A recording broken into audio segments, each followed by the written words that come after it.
Hello बच्चों, एक बार फिर से आप सभी को एमएस कोचिंग में स्वागत है। आज फिर हम लोग मैथ की ओर आए हैं। अगले क्लास में आपको हम 3.4 कंप्लीट करवा चुके हैं। आज जो है हम लोग ब्रज गुणन विधि से हल करेंगे।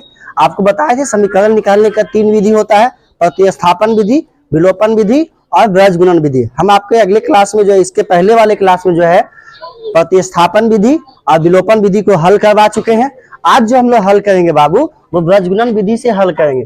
आपका एग्जाम में जो है आपको कभी कोई भी किसी भी तरह से आपको पूछ सकता है, प्रतिस्थापन विधि से, विलोपन विधि से या फिर ब्रज गुणन विधि से। ठीक है, तो आपको हम 2 विधि कंप्लीट करवा चुके हैं। वैसे बच्चे जो छूट गए हैं या फिर जो क्लास नहीं आए हैं वो हमारे चैनल एमएस कोचिंग सेंटर में जाकर वीडियो को देख सकते हैं और वहां से समझ सकते हैं और सीख सकते हैं। और जो अगर प्रॉब्लम हो, कहीं दिक्कत हो, समझ में ना आए तो कमेंट बॉक्स में जरूर कमेंट कीजिएगा। ठीक है, आगे आते हैं। देखिए क्या कहता है ब्रज गुणन विधि। आज जो हम लोग समीकरण हल करेंगे वो ब्रज गुणन विधि से हल करेंगे। देखिए सबसे पहले जानेंगे कि ब्रज गुणन विधि का सूत्र क्या होता है। x बटा b1 c2 minus b2 c1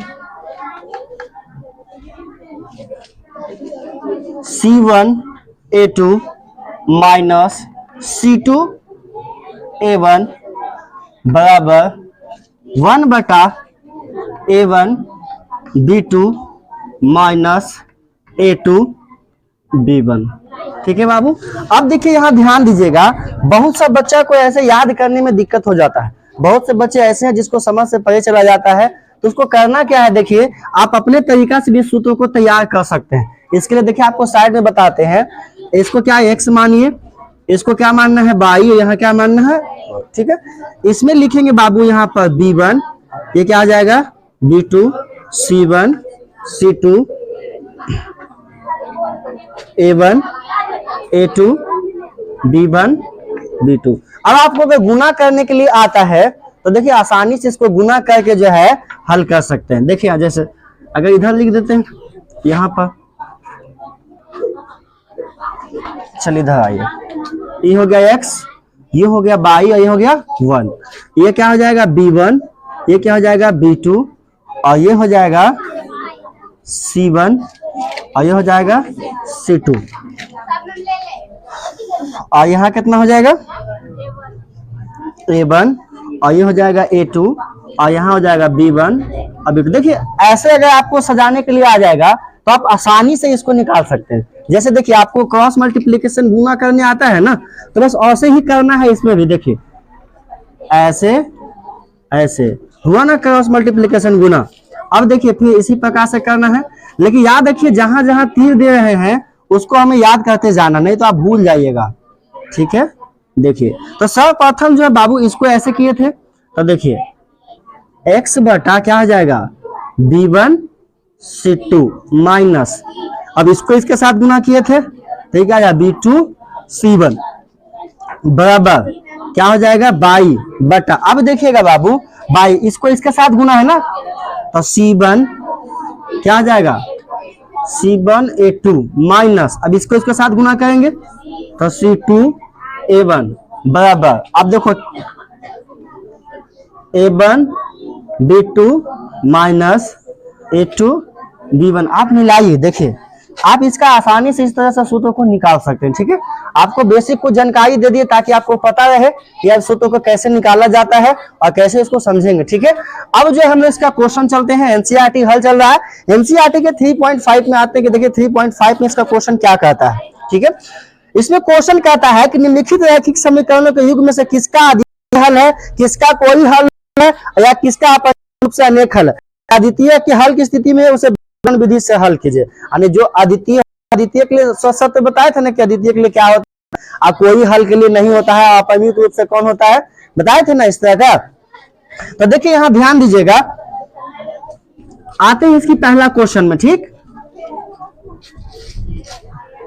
पहला क्वेश्चन है बाबू इसका x माइनस 3y माइनस 3 बराबर क्या आ जाएगा 0, और एक है 3x माइनस 9y माइनस 2 बराबर 0। अब आपको हम सिखाए थे कि ब्रज गुणन बनाने के लिए सबसे पहले ए बी सी के रूप में हम लोग मान लेंगे। क्या करेंगे तो देखिएगा, बताइएगा हमको, ठीक। A1 बराबर कितना हो जाएगा बाबू? नहीं, कुछ तो एक में हो जाएगा। अब B1 कितना हो जाएगा? सॉरी, पहले A1 A2 कितना हो जाएगा? 3। B1 कितना हो जाएगा? -3 हो जाएगा। C1 कितना हो जाएगा? ये भी -3 हो जाएगा। D2 कितना हो जाएगा? -9। C2 कितना हो जाएगा? अब कहिए सर कैसे लिख दिए, तो देखिए ध्यान दीजिएगा, ठीक। ये हो गया A1 B1 और ये हो गया C1, नीचे वाला A2 C2 और क्या हो गया B2। तो हमने A1 का मान x का वैल्यू कितना होता है 1, B1 का वैल्यू कितना माने हैं -3, क्योंकि -3 दिया हुआ है। C1 का वैल्यू कितना माने हैं -3, ठीक। अब आइए A2 में, तो A2 का वैल्यू कितना है बाबू 3, B2 का वैल्यू -9, C2 का वैल्यू -2। अब इसको सबसे पहले तुलना करना है कि अद्वितीय हल है या, अगर अद्वितीय हल रहेगा तो हम इसको ब्रज गुणन विधि से बनाएंगे, अगर अद्वितीय हल नहीं रहेगा तो ब्रज गुणन विधि से नहीं बनाएंगे, वहां पर लिख देंगे कि अद्वितीय हल नहीं। ठीक है, चलिए तुलना करते हैं।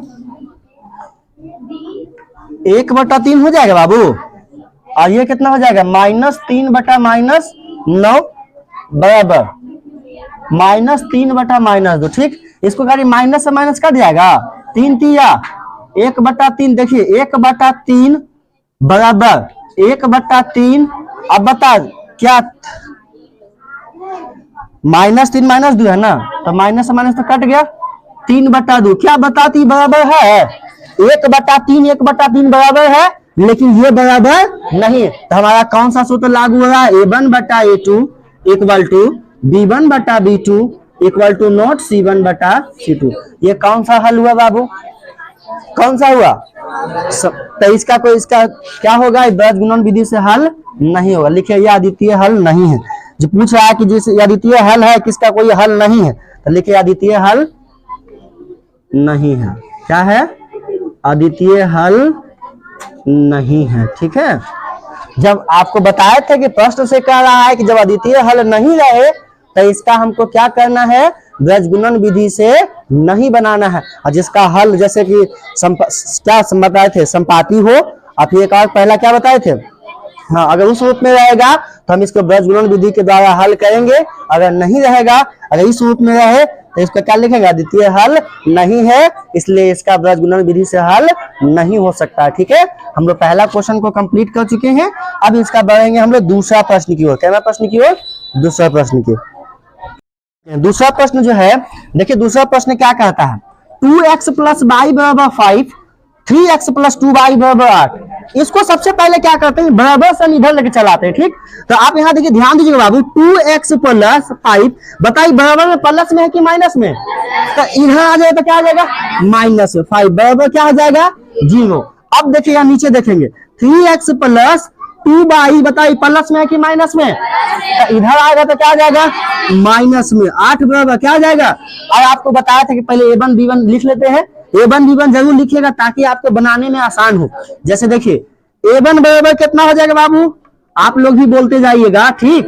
B1 बराबर कितना हो जाएगा, हाँ, और C1 बराबर -5, क्योंकि बताए थे ना कि A1 B1 C1 ऊपर वाला, A2 B2 C2 नीचे वाला। ठीक, तो A2 हमारा कितना हो जाएगा, A2 हमारा हो जाएगा 3, कितना हो जाएगा 3। अगर ध्यान से समझिएगा ना तो मैथ से आपको दोस्ती हो जाएगा, समझे। आप भी दशरथ मांझी की तरह थोड़े लगेगा इसको। दशरथ मांझी को जानते हैं? हाँ, कोई बुतरू हमसे कहा कि सर मैथ बड़ी कड़ा है, तो हम उसको याद दिलाए कि दशरथ मांझी को याद करके, मान लो कि मैथ पहाड़ है तो हम दशरथ मांझी है, जब तक तोड़ेंगे नहीं तब तक छोड़ेंगे नहीं। देखिए ध्यान दीजिए, A2 B2 और ये C2। अब इसको हम कंपैरिजन करेंगे। कंपैरिजन में क्या आता है, तुलना करना। क्या करना, तो देखिए तुलना कैसे करेंगे बाबू, तो तुलना करने का बताया था ना। देखिए A1/A2 B1/B2 C1/C2 तुलना करेंगे। चलिए आइए तुलना करते हैं। 2/3 बराबर 1/2। अच्छा आगे जाके कोई दरकार है, बराबर है ये, जब बराबर नहीं तो इक्वल टू नॉट कौन सा फॉर्मूला सेट हो रहा है, A1/A2 equal to not B। हाँ, तो क्या होता है बताइए तो, अद्वितीय हल है ना, तो यहाँ पर लिख देंगे यह क्या है, अद्वितीय हल है। जब अद्वितीय हल है तो इसका हम लोग क्या बनाएंगे, ब्रज गुणन विधि से हल करेंगे। कि कौन सा विधि से हल करेंगे? अब देखिए ब्रज गुणन विधि का आपको कैसे बनता कैसे सो समझिएगा, आपको सिखाते बहुत सी आसान सी भाषा में सीख जाएगा। सबसे पहले आप क्या कीजिएगा, ऐसे लिख लीजिएगा x y और 1, ठीक। अब यहां दीजिएगा b, क्या दीजिएगा b, b1 b2, यहां क्या आ जाएगा c1 c2, ये क्या आ जाएगा a1 a2, ये हो जाएगा b1 b2, ठीक है। अब देखिए तो जैसे जैसे इसको आप लिखे हैं वैसे वैसे मेजा पर सजा देते हैं, सजा दे इधर। देखिए ध्यान दीजिएगा, बताओ बाबू b1 का वैल्यू कितना है? पहले x ऐसे 10 इधर इधर दिखता तो यहां तक आ जाता है ना, यहां तक। चलिए यहां हम कंप्लीट कर लेंगे। देखिए पहले क्या करेंगे, यहाँ x दे देते हैं, यहां दे देंगे y, यहाँ क्या दे देंगे 1। अब तो बताइएगा b के जगह पर कितना है 1 है, तो b के जगह पर हम कितना दे देंगे 1। छोड़ दो इसको, इसी में बना देते हैं। अब उसके बाद देखेंगे b2 का वैल्यू कितना है, b2 का वैल्यू कितना दे देंगे 2। उसके बाद आइए c1 का वैल्यू कितना है, तो यहाँ पर क्या कर देंगे -5। अब बताइए c2 का वैल्यू कितना है, c2 का वैल्यू है -8। a1 का वैल्यू कितना है बाबू 2। फिर उसके बाद a2 का वैल्यू कितना है 3। उसके बाद देखिएगा b1 आए, फिर b1 का वैल्यू कितना है 1। उसके बाद देखिए b2 का वैल्यू कितना है, तब b2 का वैल्यू कितना है, यहाँ देख लो b2 का वैल्यू कितना हो गया 2। अब आपको गुना करने में सिखा देना क्रॉस मल्टीप्लिकेशन कैसे कैसे गुना होता है। देखिएगा सबसे पहले नीचे चलते हैं, कहाँ चलते हैं नीचे से, ठीक। फिर चलेंगे ऊपर से, फिर चलेंगे कहां से, थोड़ा सा ऐसे हो गया सट गया ना। फिर चलेंगे ऊपर से, फिर चलेंगे नीचे से, फिर चलेंगे ऊपर से, यानी एक बार ऊपर से एक बार नीचे से, फिर एक बार ऊपर से फिर एक बार नीचे से। अब आइए गुना करते हैं, ठीक। अब बताइएगा बाबू -8 को 1 से गुना करेंगे, पहले ऐसे लिख लेते हैं। पहले 1 गुने कितने हो जाएगा, 1 गुने यहाँ पर दिख रहा नहीं दिख रहा, चलिए ठीक, इधर आ जाते हैं। देखिए अब बताओ यहाँ पर लिख देते हैं x बटा, तो 1 को बताइए -8 के साथ गुना करेंगे, तो 1 गुने -8, अभी लिखते जा रहे हैं कुछ किए नहीं। अब उसके बाद बताओ माइनस में है, यहाँ क्या देंगे माइनस। उसके बाद आइए फिर नीचे से गुना करेंगे, तो 2 गुने -5, 2 गुने -5, x का निकल गया। अब हम किसको निकालेंगे y का। चलिए y वाला में आते हैं, तो बताइए y वाला वैल्यू किसके साथ गुना होगा, पहले इसके साथ ना। नीचे वाला काम करें तो -5 गुने -3, -3 है ना, तो -5 गुने -3 माइनस। अब देखिए फिर 8 माइनस में था, 8 प्लस में 3 है। चलिए ठीक है, तो पहले से बोलना चाहिए ना, चलिए कोई दिक्कत नहीं है। अब माइनस कितना हो जाएगा, -8 गुने 2 हो जाएगा ना बाबू। अब 1 देखिएगा, अब यहाँ देखिए इसका 2 गुने कितना हो जाएगा, 2 गुने -2 ना। अच्छा सॉरी, ये देखे में लग रहा था वहां पर जी, इसलिए कर दिए। 2 गुने 2 माइनस कितना हो जाएगा 3 गुने 1। अब गुना कर देंगे, देखिएगा बताइए -1 को -8 से गुना करेंगे तो कितना आ जाएगा -8 माइनस। अब बता माइनस माइनस से क्या आ जाएगा प्लस हो जाएगा, तो 5 दूनी 10 हो जाएगा। आगे बता -5 + 3 -5 या आई माइनस क्या आ जाएगा प्लस क्या आ जाएगा 16 बराबर। बता 2 को 2 दूनी -3 को 1 से गुना करेंगे 3 ना होगा। अब बता बाबू 10 में से आ जाए कितना बचेगा +2, क्योंकि 10 बड़ा है ना 8 से, और 10 का सिंबल क्या है प्लस में है। अब आइए इधर कितना हो जाएगा, और यहाँ कितना हो जाएगा 1। अब देखिएगा, अब यहाँ से x और y का मान निकालने के लिए कहे तो कैसे निकालिएगा, एक बार इसके साथ गुना कीजिएगा और एक बार इसके साथ। पहले x वाला निकाल लेते हैं, तो देखिए x/2 बराबर कितना हो जाएगा 1/1 हो जाएगा। तिरछा तिरछी गुना करेंगे, तो बता x को 1 के साथ गुना करें कितना होगा, 2 को 1 के साथ गुना करें कितना होगा x बराबर कितना निकल गया। अब निकालेंगे किसका, बाई का। तो बाई बटा 1 बराबर एक, ये दोनों को जो इसकी जो है ना बाबू, इसको दोनों के साथ हम लोग गुना करते हैं। क्या करते हैं, तो देखिए पीछा पीछी गुना, बाई को एक के साथ गुना करें बाई, और इसको एक के साथ गुना करें इतना, बाई बराबर कितना हो जाएगा 1, यानी कि x बराबर 2 और बाई बराबर क्या निकला 1 निकला। ठीक है, अब इसका जो हम लोग चलेंगे बाबू वो तीसरा में चलेंगे। किस में चलेंगे,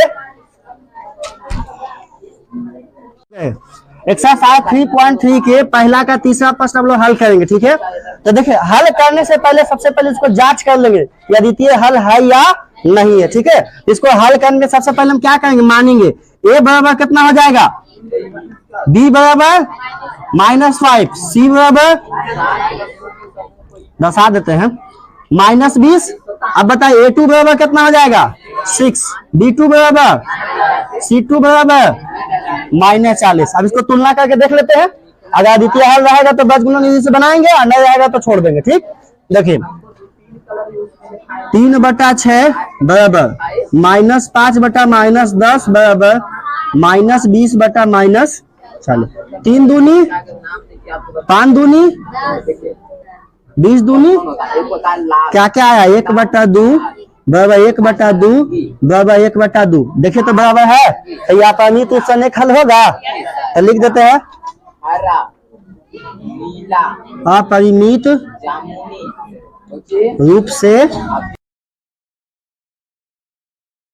देखिएगा अब आते हैं चौथा प्रश्न इसका आ गया। ठीक है, पहला का चौथा प्रश्न वो आ चुके हैं। अब इसको भी क्या करते हैं, सबसे पहले जांच कर लेते हैं कि हल है या नहीं है।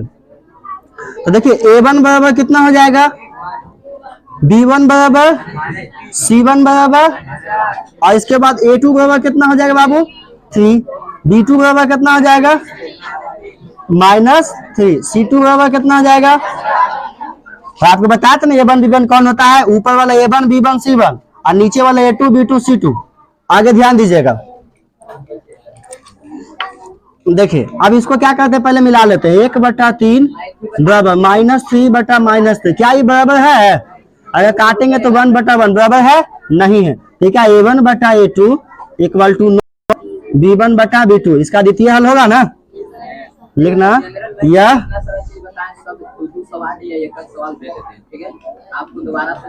अद्वितीय हल है। ठीक है, तो अद्वितीय हल है, इसको हम लोग क्या कहेंगे, हल कर देंगे बृहद विधि से।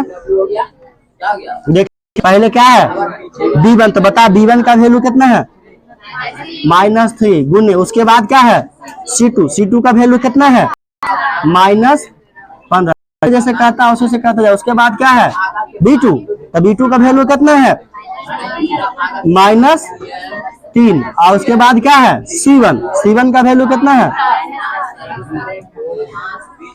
-7 बराबर। अब उसके बाद क्या देंगे बाई का क्या है बाबू c1, तो ढूंढेंगे c1 कहाँ है, तो c1 कितना है -7। उसके बाद a2 कितना है बाबू, a2 कितना है 3 माइनस क्या है c2 कितना है -15 गुने a1 ना होगा, a1 कितना है 1। उसके बाद a1 का वैल्यू कितना था 1 गुने b2 का वैल्यू कितना था -3। बस देख देख कर लिखते चल जाना है। उसके बाद कितना आसान है, देखो a2 का वैल्यू कितना है, a2 का वैल्यू 3 है ना, और b1 का वैल्यू कितना है -3। ठीक है, देखिए एक बार मिला लिया, कहीं पर दिक्कत छूट उठ नहीं गया कुछ। अब देखिए गुना करेंगे, बताइए माइनस गुना में क्या आ जाएगा, तो कितना हो जाएगा 45, और इधर कितना हो जाएगा माइनस कितना 21 बराबर 22 बटा कितना हो जाएगा -21 प्लस कितना हो जाएगा 15 बराबर 1 बटा कितना हो जाएगा -3 प्लस 9। ठीक है, अब बताओ 45 में से 21 जाए कितना बचेगा 24। अब बताओ इधर 22 बराबर कितना हो जाएगा -6, और इसका कितना हो जाएगा 6 प्लस 6 है ना। अब देखिए आपको बताया था कि जब इसको निकालना हो तो इससे हल करेंगे, जब इसको निकालना तो इससे हल। तो देखिए पहले x का निकाल लेते हैं, तो x बटा 24 बराबर कितना आ जाएगा 1/6। तीछा तीछी गुना करेंगे, 6 को x के साथ गुना करेंगे कितना हो जाएगा 6x, 24 को 1 के साथ गुना करेंगे 24, 6 4 x बराबर कितना आ गया 4। अब इधर हल करेंगे बाई का, तो बाई बटा क्या आ जाएगा -6 बराबर 1/6। बाई को 6 से गुना करें तो 6 बाई बराबर -6, 6 से 6 कट गया, बाई बराबर कितना -6। ठीक है, चौथा प्रश्न लोग कंप्लीट कर चुके हैं। अब इसको दूसरा प्रश्न जो है अगले क्लास में चलेंगे। दूसरा प्रश्न देखिए, ए और बी के किन मानों के लिए निम्नलिखित से युग्म अपरिमित रूप से अनेक हल होंगे। यानी इसका जो दूसरा प्रश्न कहता है वो अपरिमित रूप से अनेक हल के लिए है, जो कि आपको अगले क्लास में बताया जाएगा। ठीक है, आज आपको पहला एक्सरसाइज 3.5 का पहला का 4 प्रश्न कंप्लीट कर चुके हैं। आइए आपको वीडियो शाम 7:30 बजे डाल दिया जाएगा। जो वैसे बच्चे जो क्लास नहीं आए हैं या फिर जो क्लास आए हैं, किसी को दिक्कत होता है तो वहां पर देख कर सीख सकते हैं। मिलते हैं नेक्स्ट वीडियो में, इसका अगले क्लास में चलेंगे 3.5 का दूसरा से।